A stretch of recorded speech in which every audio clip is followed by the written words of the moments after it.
it seems like in this discussion about piracy or copyrights or the cultural landscape of Europe, the digital market in Europe, there are economic arguments, legal arguments, but also principled arguments about respect for fundamental rights when enforcement is discussed, and the intrinsic value of arts and culture, which we believe is a part of an open democracy. And we've tried to break these down a little bit and add some more transparency to a discussion that is cluttered by intense lobbying and a lack of facts.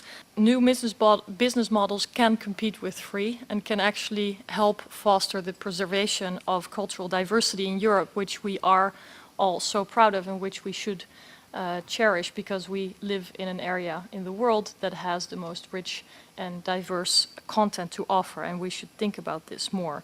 These are transitory technologies, right? These are not, there's an arc to these. The CD is already an obsolete object. The DVD will shortly be an obsolete object. The crisis of piracy is really a crisis of the cost structures around those two objects. And that's because the big four record labels are still 70% dependent on CD sales. And I'll show you in a second why that's a problem. The big Hollywood studios, 50% on DVD sales. I mean, these are markets that are legacy in the worst sense of the word. They are not positioned to make an easy transition to other modes of delivery. And as the digital revolution continues, the costs of delivery fall to near zero. And the costs of the goods consequently are falling. And in a competitive market, that's what happens to the costs. They fall. You don't have falling costs in these markets. You really have to start looking to issues of competition. What's the market structure? How big are the incumbents, and what are the incumbents doing to protect their existing market model? If you keep all the options open, of course, more innovation is possible. I think that the entertainment industry needs to innovate because there's not enough supply on the internet.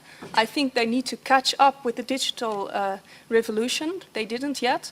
And I think that with this system, to keep it more open, will be giving more of a level playing field. And of course, last but not least, with this system in Holland, already we have a collective rights management, and with this system it means that 1/3 of the remuneration goes to producers, 1/3 to performing artists, and 1/3 to authors. So in short, it's a very fair remuneration. Actually, Brazilian law, despite our reputation, is quite strong, and enforcement policy in general is extremely strong.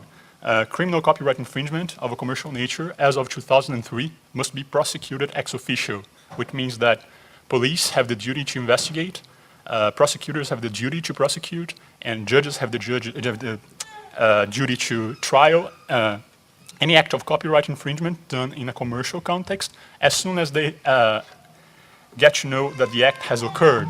So this shifts the burden of actually going after infringers from the private sector to the public sector. So the industry still provokes the public sector into action, but as default, as the standard in legislation, Brazilian legislation, they have the duty to act as soon as they know that copyright infringement is going on. It's all about availability is my point, because this is the same crowd, well educated, we're well paid.